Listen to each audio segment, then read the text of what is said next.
Įrašyti į tokio tipo pultelį savo turimą pultelį, taip pat privalome atlikti tam tikrus žingsnius. Tai visų pirma, atidaryti įrašymo režimą universaliame pultelėje, nukopijuoti mygtuką, kurį norime išsaugoti ir tiesiog jį užtvirtinti.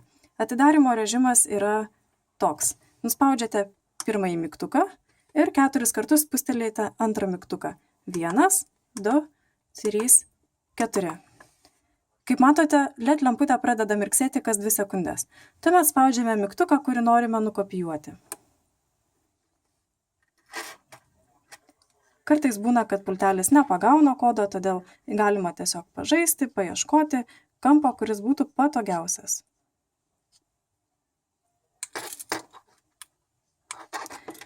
Jeigu nespėjote įrašyti, tai tuomet atidarymo režimą vėl galite įjungti. Tai procedūra ta pati. Nuspaudžiate pirmąjį mygtuką ir 4 kartus spustelėte antrąjį mygtuką. 1, 2, 3, 4. Tokia procedūra gali būti atliekama keletą sykių. Kaip pastebėjote, LED lemputė pradeda mirksėti greitai, tai reiškia, kad kodas yra priimtas ir reikia jį užtvirtinti. Vėl iš 4 mygtukų pasirenkate norimą mygtuką, kuris veiktų ir tenai išsaugote kodą. Taigi turite dabar veikiantį naują pultelį su tuo mygtuku išsaugotu, kuriame ir norėjote.